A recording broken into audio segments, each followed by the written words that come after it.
We play and call it work.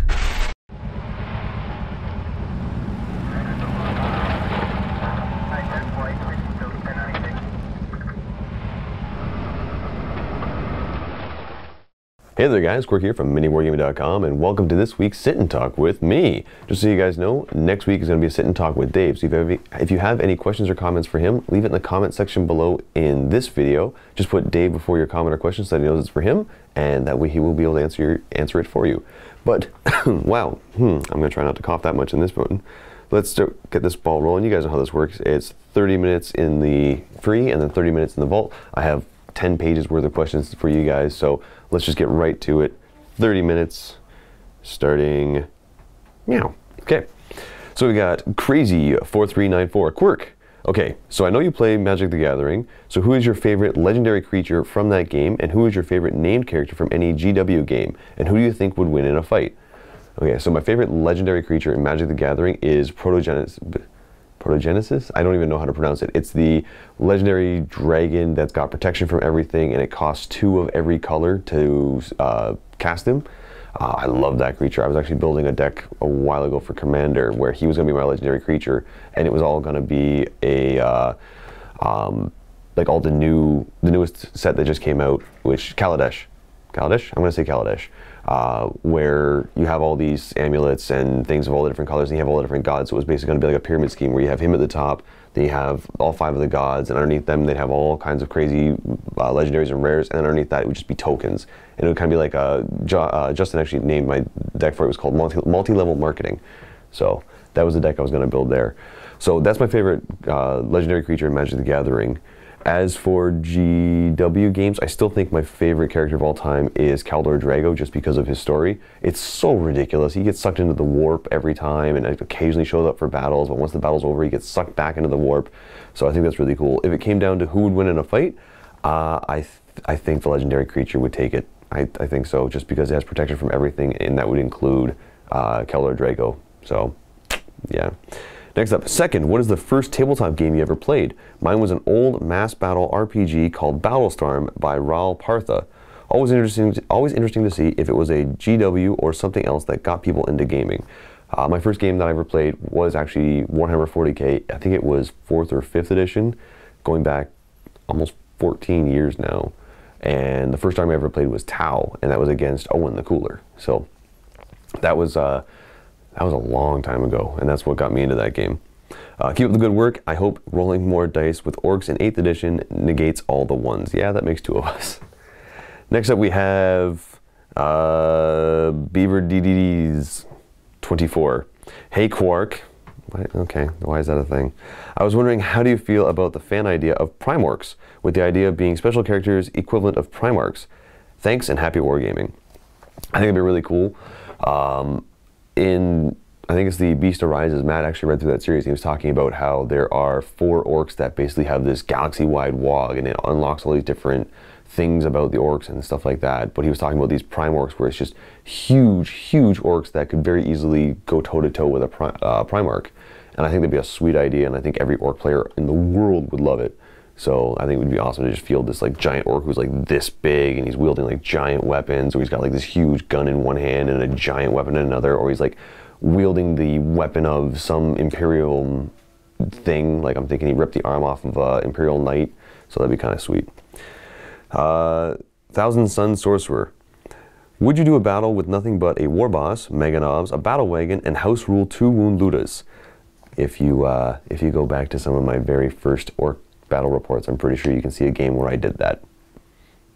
Yeah, there's 8 videos where I thought Ludas had 2 wounds. So I'm sure one of them has me running a Mega Knob, War Boss, Battle Wagon, and 2 wound Ludas. So go ahead and check that out. If I wanted to do it again, probably, but there'd be a lot of me being like, guys, I'm sorry, can we please let this joke just die, please? But apparently that's not gonna happen. Next up we got Sergeant Safety. Hey Quirk, what games are you playing these days on your PC? Any recommendations? Also, I'm thinking of picking up 40k for the first time and wondering what Space Marine army would be the easiest to paint, which isn't Ultramarines. I'm assuming my painting skills will be rubbish. Had maybe thinking Raven Guard or White Scars. Thanks. So the first part of your question there, any PC games that I've been playing a lot of League of Legends. Not really much to recommend there. I've been keeping my eye on E3 and kind of seeing what comes out there, and I'm super, super excited for BioWare's new game, Anthem. I saw a playtest with that where it's kind of a open, cooperative, MMO, third-person shooter, but the entire idea is that you're in an exosuit that you can constantly change and upgrade and modify, and they have this weird flight system in the game where you can actually like glide and fly down this cliff. The entire world, I guess, is built on this cliff village going down into a valley where there's all the things that you'd encounter and like the monsters and stuff like the NPCs and stuff like that. But I saw that game and that really blew me away. I thought that was really, really cool there. New games that I've been playing, I haven't really been playing too much in the way of new games. I played a little bit of Doom. That was kind of fun. The new Doom, not the old one. That was kind of fun, but I found it lost its magic very quickly. So, recommendations, if you're looking for something free, I'd recommend maybe League of Legends or some sort of a MOBA, just because those are really fun. But new games, I haven't really played anything too new, and I'm kind of upset about that. I've been looking around for a newer game to play. I've been playing a lot of VR games. I actually modded, I have an HTC Vive, and I modified it so that I can actually play Oculus Rift games. And I've been playing a ton of Robo Recall, which is a lot of fun there, because it's basically you just are a recall specialist going around destroying these robots that have gone rogue. It kind of feels like you're Will Smith in iRobot, just wandering around, blowing up, ripping apart robots. You can actually like grab a robot, throw it at another robot, and then they'll blow up and something will flying in the air. You can catch whatever went flying in the air and shoot another robot there and like grab their weapons, and they're all really sassy, so they'll talk back to you as you're like beating them up. So that's really, really cool right there. Hey, what's up? Yep. So, got Mike here. Lean in there. Show off your awesome Deadpool shirt. Yeah, Deadpool. There you go. So we didn't match. No, not today, sorry. This is a guest that I played the other day, and we played some 8th edition, which was a lot of fun there. So I won't give any spoilers on what happened there, but I played Harlequins, and we had a lot of fun. So, as for the second part of your question there, Sergeant Safety, thinking of picking up 40K for the first time and wondering what Space Marine army would be easiest to paint that isn't Ultramarines. I can tell you right now, if you want to paint white scars, white is actually a pain to paint.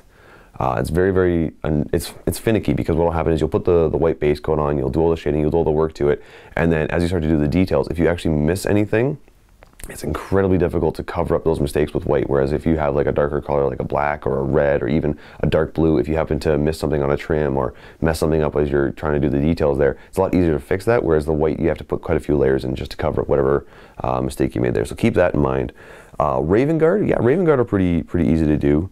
Don't ask Steve about that, but yeah, Raven Guard are pretty easy to do. White's fairly simple. It's just doing the white. And then you can just dry brush on a slightly darker gray to kind of pick up all the details, and that does a lot of the work for you. Don't have to do too much with washes because you're already doing the black on there. So it's very easy to make that army look very nice. Another one that's pretty simple to do is Salamanders, if you're interested in that. It's just it's pretty much the same process you'd go through for painting Ultramarines. Just take all the blues and make them greens. So yeah, hopefully that helps out for you there. Next up we have I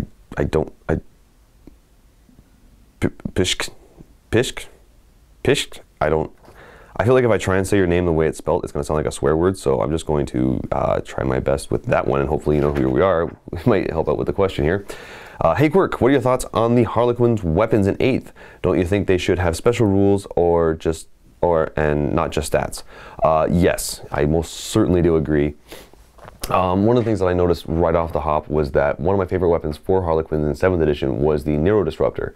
And in 7th edition, it was a 12-inch range, strength 1, AP 2, poison 2+. So your Harlequins are usually hitting things on 3s, wounding them on 2s with the poison, and then that AP 2 is cutting through almost every bit of armor you could possibly think of. In 8th edition, it became a 12-inch range, strength 3, AP -3, which is kind of cool, and then D3 damage. Which, okay, that's cool, and then it has a special little blurb at the end that says if you hit a vehicle with this, it only does 1 damage.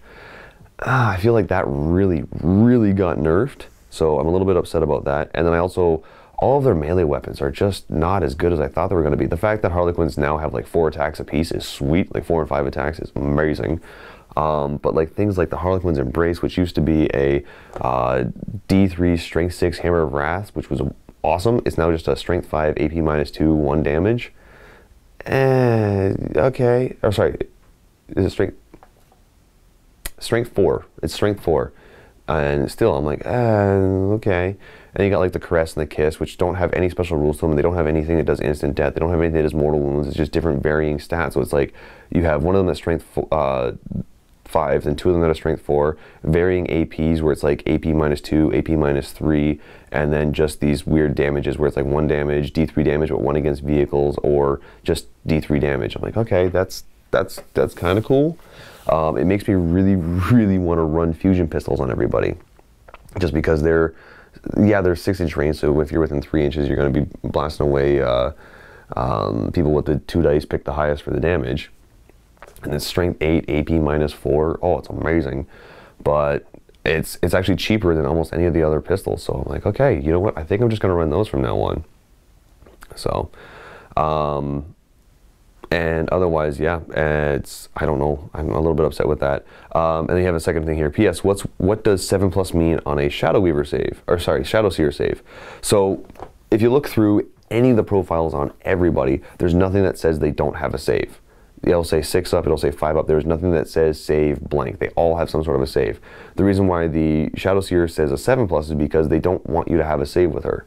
She doesn't have an armor save. It doesn't exist. She has the 4-up invulnerable save, which is kind of nice, but it's supposed to be that she doesn't have a save. The only thing that could possibly help you out is maybe if you're in cover, you'll get that +1, so she'll get the save on a 6+, but otherwise she's supposed to be incredibly fragile, which kind of sucks because she also has the shield from harm special rule, which means anything that wounds is you -1 from the result. So she's really, really good, but she's really, really fragile. So I'm not sure if I'm going to be running her too much.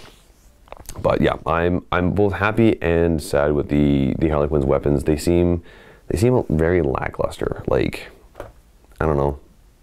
They're very lackluster in my opinion. But at the same time, with the crazy maneuvers and jankiness that you can possibly do, it's a lot of fun. They are very fun. Their weapons actually make up for it in the sense, or their movement and shenanigans that they can do make up for the lackluster weapons. They're amazing, but they're not as good as they used to be in my personal opinion. Next up we have Zach Fritz 6392. Hey Quirk, okay, you said Quark. Hey Quirk, have you tried out Grey Knights yet, or seen them played in 8th yet? And if you have, what are your thoughts on them? So, yes, I've played them. They are amazing, but at the same time, they are one of the crazy psychic, like, entities in the Imperium. Like, everything they do kind of revolves around the psychic phase. You've got their spells like Hammer Hand, Gate of Infinity, the other one that I can't remember off the top of my head, and then everything has a different variation of Smite. So their wording for Smite was that their casting range for Smite is halved, or reduced by 6, I don't remember off the top of my head, but it's something like that. And then the damage they do is just 1 mortal wound, not D3, unless they fire it at something with the demon special, or keyword, not special, demon keyword. If you fire at something with the demon keyword, it's an automatic 3 mortal wounds, which is awesome. And then everything in the army has that available to them, but they're all in different variations. Like, some of them it's, you've got twice as long of the range, or any of the guys that used to have the flame, like the cleansing flame, they now have a variation of Smite where it's everybody within 3 inches of them just takes this. So I really like that, and the fact that Smite isn't a once per turn in the psychic phase, it's one of the only rules that, or one of the only powers that gets that, means that everyone in your army can do some sort of a Smite, so you can actually start racking up those mortal wounds pretty quick. As for like the Grey Knights as a whole, they're pretty amazing. I think my new favorite Grey Knight to actually run as a character is Voldus. He is so good. When we started trying out, like testing out the game and stuff like that, we were just kind of pitting things against each other to see what would happen. And Josh brought now this will never ever happen again. I don't think I could possibly pull it off again. But Josh brought a Chaos Knight, and I brought Voldus, and a couple other, like, I brought 2 units of Grey Knights, but they died off pretty quick, just strike squads. But Voldus, he, in the first turn, Gate of Infinity, got 9 inches away, shot him a little bit with a Storm Bolter, didn't do anything, made the 9-inch charge without dying, and then went 3 rounds of combat with the Imperial Knight and killed it. And I'm like, if, like, the Imperial Knight, if it hits, it automatically does 6 damage, and Voldus only has a 4-up. So there's a good chance he's dying, but because Voldus is hitting on 2s, he's got the hammer, or sorry, hitting on 3s. No, actually I don't, yeah, hitting on 3s because of the hammer. But you can also cast Hammer Hand on him, so he's normally wounding on 4s, because, yeah, normally wounding on 4s, but you drop that down to 3s because of Hammer Hand, makes him just amazing because the knight I think is like toughness 8. So yeah, it's pretty sweet right there. But yeah, Voldus is awesome. The fact that Storm Bolters are now rapid fire too, so everybody within half range is getting 4 shots apiece. That's pretty sweet as well. Just the crazy weapons that they get are super, super good. And the fact that they all have access to these crazy psychic powers just makes them amazing. So definitely a big fan of Grey Knights. You're going to see me playing them a little bit more. You might actually see me even build mine, which you can't see right now, but there's a box of them right about there. 2 shelves up. So, all right, next up we have Shikatsu. Shikatsu? Shikatsu. Okay. Quirk, how does it feel to have the chance for the dice to finally love you with all the rerolls and wogging it up? Super happy. Super happy. You know what though? Didn't help me. I'm still rolling terrible. All the 8th edition stuff, I'm like, I'm rolling really bad. So I've had to resort to, and you guys definitely ripped me apart for this one. I deserved it. I'm pretty sure I made a comment at the end of the video in the first Orc faction focus where I conga lined. So I had to kind of jank the rules a little bit to favor me. Everybody online ripped me apart. I deserved it though, because even afterwards I'm just like, this is dumb. This shouldn't be a rule. I shouldn't be allowed to do this. I'm gonna keep doing this though. Until they make a rule that says I can't do this, I'm gonna keep doing this. So, second, as an Orc player, what is the one thing you fear in 8th from chaos? Flamers. Flamers are scary. Orc players, heed my warning. Flamers will ruin your day. Yes, we're amazing in hordes. Yes, we have a leadership equal to the number of guys we have. Yes, we have crazy amounts of guys. Yes, they are cheap. Yes, they are amazing in combat. Flamers will kill you. I've said my piece. Yeah, they're disgustingly good at killing hordes. You know, Vindicators with their giant blast, that's gone. So it maybe will kill at max. You'll kill 6. Like whoever you're shooting at will kill 6 guys. Okay, you know what? I can take that over the like 8 to 10 guys it could hit before or possibly scatter onto more. Totally fine with that. Stick a Pain Boy in there, you now have a chance of saving them. So yeah, that's what I'm scared of is Flamers. They're really good at killing us, guys. Just watch out for those Flamers. If you see Flamers, stick to your Ludas. Stick to your Ludas. Let them take out the Flamers. They're scary. Next up we have Rex1549. Hey Quark. Okay, this is definitely, Josh did something. Josh definitely did something. I know how it feels to roll really unlucky. You wouldn't believe how many times I fail a 3-up roll in Shadow War. Armageddon. 9 out of 10 are a failed hit.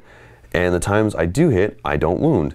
In 8 or so games I've played, I have only ever downed 3 guys. So my question is, are you ever discouraged by bad rolls that it starts to annoy you a bit, or does it get funny? How do you manage to roll worse than me? I calculated the odds, every bad dice you rolled with your Grey Knights, for your Grey Knights versus Necrons, the odds were, how many zeros is that?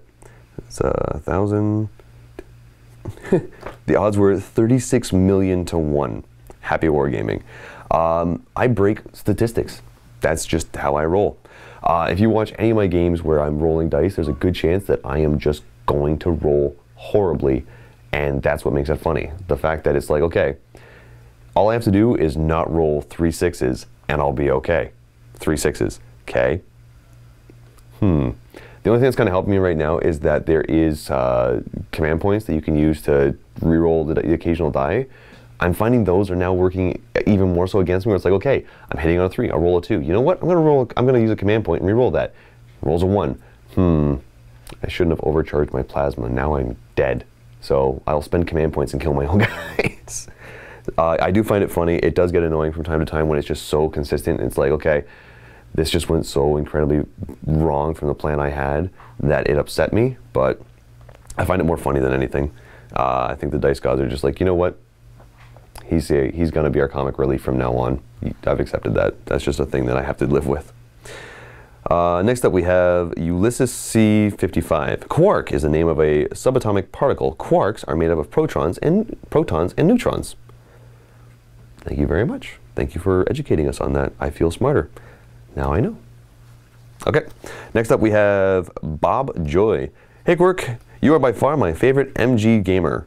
I really miss your morning drive. I'm sorry, dude. It turned out that was incredibly illegal and I shouldn't have done it, but trust me, I wish I could keep doing it. I had a lot of fun doing that. How does it feel to not be the youngest or shortest anymore? And Will we see any Age of Sigmar skirmish games? I like to see your warbands with the orcs and goblins. I probably won't be doing any. Oh, sorry. Peace out from the cold white north, aka Sweden. Oh, cool. To answer your first question, how's it feel to not be the youngest or shortest anymore? Weird. Like when I started working here, I was 24 or 25, and now I'm 27. Yeah. So I've been here for 2 years. I was 25 when I started, and now the new guy here, Luca, is like 25, 26, and I'm like, oh, I'm not the youngest anymore. And then we stand next to each other, and I'm like 4 inches taller than him. I'm like, oh, I'm not the shortest anymore. But, oh well. And Colin's got me beat. Oh, Colin's got me beat so bad. But no, you know what? Until you actually just like put that question out, I honestly didn't even think of it. But now that I'm thinking of it, yeah, it kind of sucks. I like being the youngest and the shortest.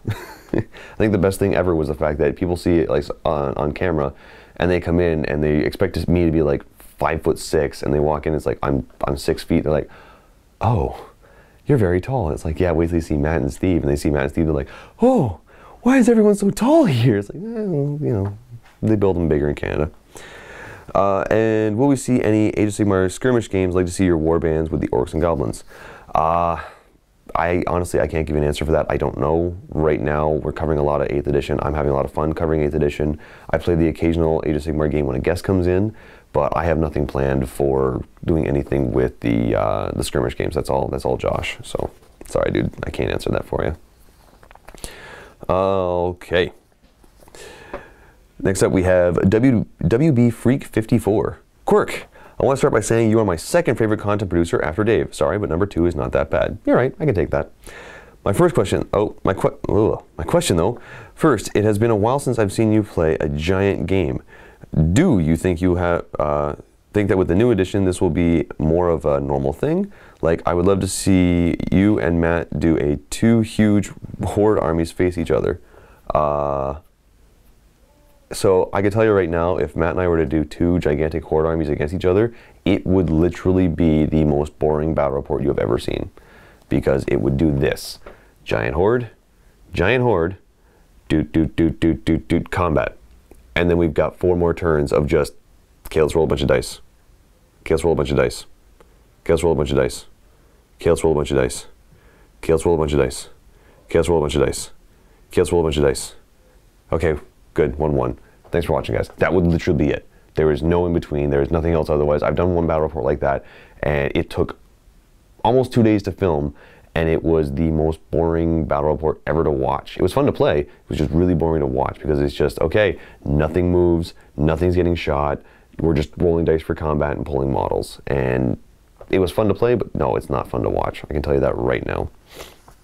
All right, next up, also, how did you all get everything so much earlier than the rest of us? Were NDAs to sign, or is it more of a Matthew question? I honestly don't know, dude. I can't answer that. I have no idea.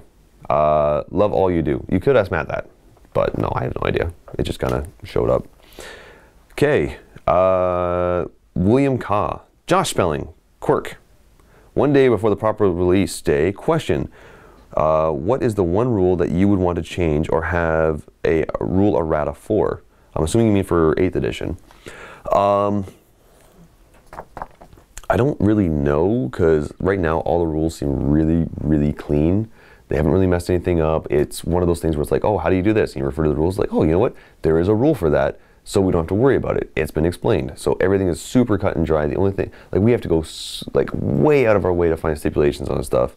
The only thing that I can think of off the top of my head out of the armies that I've played that I would like an errata for is the flip belts for Harlequins. I know it says you can move through terrain like it's, like you can pass through other models in terrain like they weren't there, but how does that work for levels and stuff like that? Is it like a vertical distance, or do you still treat it as like the angle, like you have to walk up to the terrain and then up to it, or is it just like you walk up to it and then whoop, you're there? In which case you have to do the diagonal. I would like an answer for that, just so that I'm not messing that up. I've played a couple Harlequin games. We're treating it like it's fly, so you just treat the vertical. Seems like the right answer, but I would like a confirmation from GW about that one. So, Big Mikey. Quirk, how disappointed were you when you saw that Ludas didn't get 2 wounds? You don't even know. You don't even, I grabbed the Xenos 2 book and I'm like, I need to check something. I am now upset. Ludas only have 1 wound. I actually, you can ask anyone in the office. That's the first thing I did when I saw the books. I was like, where's the Orks? I need to see something. And I checked it, and no, they only have 1 wound. Yeah, I was very upset about that. I thought you guys making fun of me for so long, like 2 years was enough for GW to be like, you know what? He might have had a point there. Let's give him 2 wounds. Or they're just like, or they did watch and they're just like, you know what? Let's keep this joke going. They still only have 1 wound. No, there's still only 1 wound. Honestly, with the way wounds work nowadays, it wouldn't affect anything. You could give them 2 wounds. That's totally fine. It's gonna make them like a little bit more survivable. But most of the time, if they're getting in combo with something, or if something is shooting at them, it's probably got the damage to do multiple wounds, and it could shoot through Ludas. But maybe make them a little bit more survivable. I mean, they're carrying these giant guns. You'd think it would work like armor. Maybe give them a better save or an extra wound or something. But nope, they're still 6 up. So, oh, I stick them in cover, give them a 5 up. And do you think Swarm Armies will be the new meta in 8th, or do you think it will eventually turn into a gunline-based game? So, I've been thinking about this one for a little while now. I'm finding that right now it's very much a rock, paper, scissors style game where you've got horde armies, which are really good at beating elite armies. You've got elite armies that are really good at killing shooty armies. You've got shooty armies that are really good at killing horde armies. And these kind of work like a rock, paper, scissors kind of thing. So I've played elite armies against horde armies, and elite armies just die because it's just the volume. If you get surrounded, you can't fall back. There's just so many different things that just wreck elite armies when it comes to hordes, because elite armies are good at taking out big things or individual things because they do like D3 damage, D6 damage, mortal wounds, all this stuff, but they have very few attacks. They'll be like, okay, each guy has 3 attacks. That's not gonna chew through a horde of 30 boys or 30 gaunts or anything like that. That's gonna just, they're gonna get tar pitted all game, and everything else is gonna run around and get what they need. Vehicles are super shut down now, because if anytime something's really good at shooting you, throw something fast into combat with it, and it will spend the rest of the game having to back up, get charged again, back up, get charged again, back up, and every time it backs up, it can't fire. So it's really good at shooting that down. So vehicles, there's answers for vehicles now with crazy shooting and stuff like that, but no, I'm noticing that swarm armies get shut down by gunline armies, especially gunline armies with flamers. Gunline armies get shut down by elite armies because, yeah, they're great at pumping out those shots, but those shots only do 1 damage apiece, and elite armies usually have something to mitigate that damage. Even when because the thing is, like, yeah, you'll get volume of fire, but it will only work on one. Like, volume of fire works great on hordes because you can start pulling all those guys. But when because it's like 1 wound, 1 wound, 1 wound, 1 wound, 1 wound, no big deal. You start doing that into an elite army with 2 up saves, it's like, okay, 2 up, 2 up, 2 up, made them all. It's fine. Oh, I took 1 wound. Okay, 1 guy's now down to 2 or 3 or whatever. So yeah, I'm noticing it's a very much a 3-way. It's almost like a standoff between those 3, where it's, yeah, I've got this little. I've said it already. You guys get the point. So. Yeah, I think the meta is going to be very much I can almost see it where in competition stuff like that, they might actually introduce some sort of a sideboard just in case you play a horde army and you're up against somebody playing a shooty army. You have this sideboard of maybe like 300 points that you can swap out just in case that happens. Or they might go the war machine route where you have two lists that you're able to bring, and you kind of almost list chicken it, where it's like, okay, you're playing Tau, so you're gonna have gunline, so I'm not gonna bring my super like horde army of orc boys. I'm gonna bring my elite army of orc boys. Okay, when person will be watching that, be like, okay, well, he's gonna bring that. Maybe I'll bring my Kroot list, which is all horde. And you kind of get that, which is awesome, because then you might have like elite versus gunline, and you can see that play, or you'll have horde versus horde, and you'll see that play out, but it's not what you were expecting to play against. When somebody was like, oh, I'm going to play against Tau, great, I'm playing a gunline, and that person says, well, you know, I have a second list just in case someone's expecting a gunline, and they bring their list for gunlines, where it's just hordes. So I think that'd be kind of cool to see in a competitive scene. I think that's one of the things I think War Machine actually did very well, was bringing in you have to bring 2 lists. I thought that was really cool. All right, how are we doing for time? Okay, we're doing good. I have enough time to answer 2 more questions. So let's go with Krothu. Mr. Quirk, how are you on this fine day? I am fantastic. Thank you for asking. I actually, I'm doing pretty good. I'm doing very good. Thank you. I feel so, thank you. In the midst of all this 8th edition awesome coverage you guys are doing, is there any time left over for shows like Morning Heresy, Open Vault, and The Reroll? I don't think I'm the only one missing things like this from you. All the best and happy wargaming. So, I don't know what the Morning Heresy is. I think that's something else. Open Vaults, trying to get back on those. Other people in the office have been helping me out by jumping on that, like Matt did one the other day. So, I think it already went out, so you guys would have seen that one. But he's already done a few things like that. And the reroll. So here's the thing. Open vaults are really difficult to do because right now, with everything that's being filmed and the amount that we're busy, is that normally I will film an open vault on a Thursday. If you actually were to see my schedule, every single Thursday for the past 2 months, I've had something booked. I have not had a Thursday off. And on the days that I do have one where I can do an open vault, I'm usually stuck doing something else. I will be covering for somebody else. I will be filling something in. I will be painting something. I don't actually have that time. I know it doesn't seem like much to take 15 minutes and walk around, but the thing is, with everybody's schedule being as busy as it is, that 15 minutes means that I'm interrupting everybody for that period of time, and that does actually add up and slow everybody down. I'm not saying that as an excuse. I can keep doing them, but it's more of a, once we've kind of gotten past this 8th edition craziness, I'll be able to do it more reliably. As for the reroll, that is incredibly difficult to do because it means we have to get at least 2 content producers. Aside for an hour, we usually like to get 3 content producers. That's time, but I'll answer one more question.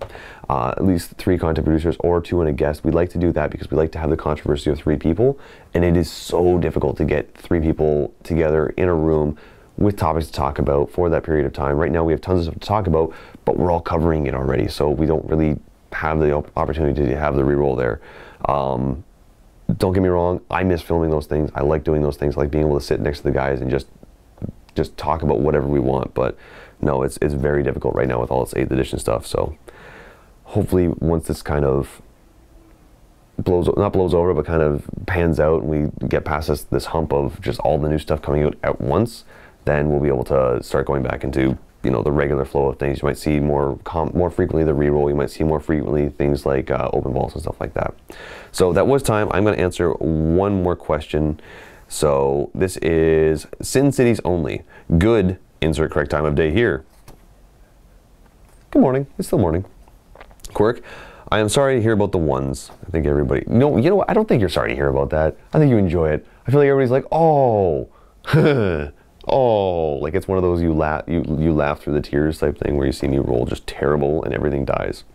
So, easy question for you. Which of the armies do you think were changed with 8th edition to better fit their lore? For example, do you think, like I do, the Necrons became even more of that implacable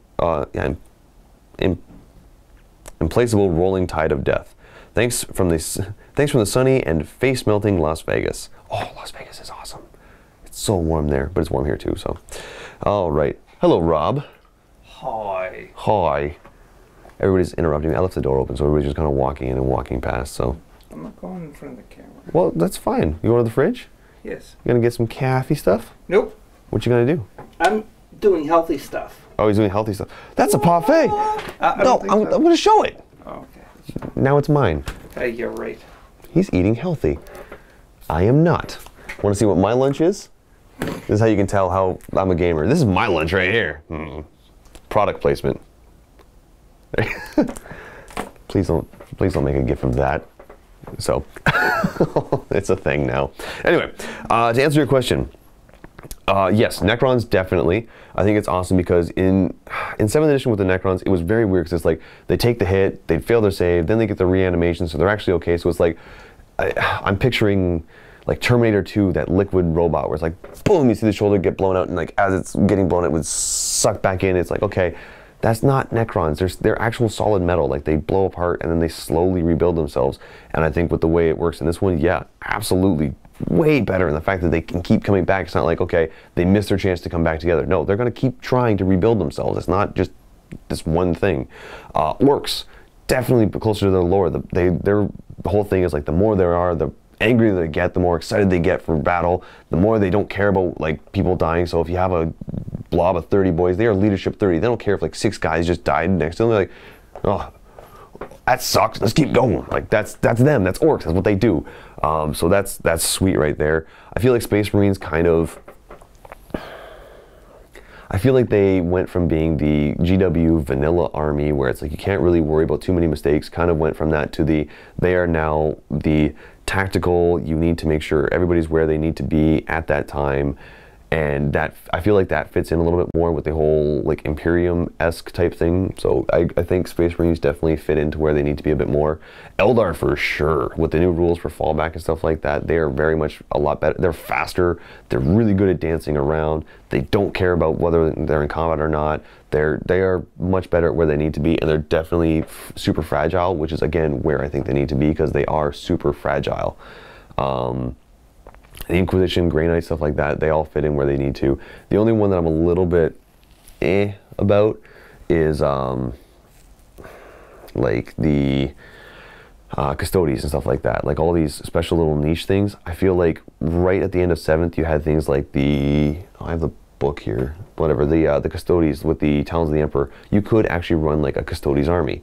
That was totally fine. Now you can't actually play match play with just Custodes. They don't have an HQ model, so you need something to fit in with them. So they are the support, which makes sense because they're supposed to be these elite things, but at the same time, with the way the books were going and stuff like that, they were this like, they were becoming this army. Like Guilliman was being like, you know, go out and do stuff. So they were actually a force to be reckoned with as they're going out now. And then with the new 7th edition and the way everything's played out in the books, it's like, they're back to being this like elite supplement thing that you're gonna pay like 600 points to have 5 of them in a Land Raider with some swords and shields, and that's all they're really going to be. And you might pay the points to give them the Dreadnought, but no, you're not going to see an army of them, which I was really upset about because I just finished building an army of them. I just, yeah. So I do think that, yes, with the way everything kind of changed, they are definitely fitting better in 8th edition to their lore. So yeah, I'm going to have to say yes. I definitely think 8th edition is putting everything in together, and we're looking at more of a narrative battle every time you see everybody facing each other. So anyway guys, that is the first 30 minutes for your sit and talk. If you want to go ahead and click the link below, you can see the sit and vault where I'm going to continue to answer your questions. I got through 4 of the 10 pages, and I'm going to try and get through the rest of them. So if you didn't hear your question answered, go ahead and check that out in the vault there. If you're not already a Vault member, you can go ahead and click that link anyway. It'll give you access to a 7-day free trial where you can hear me answer the rest of my questions. Continue talking about 8th, because you guys asked me a lot of questions about 8th in here, and how bad my dice rolling is, and all kinds of crazy stuff. There's a lot of people asking me to WA, so I might even do that, but I don't even know what that is, but anyway. So go ahead and click the Vault link in the video description below. Also guys, one last reminder, the next sit and talk is going to be for Dave, so if you have any questions or comments for him, leave it in the comment section below on the website for him there. Just put Dave before your comment or question so he knows it's for him, and he will be able to answer that for you. But thanks so much for watching guys. I will see you in the Vault. Happy wargaming.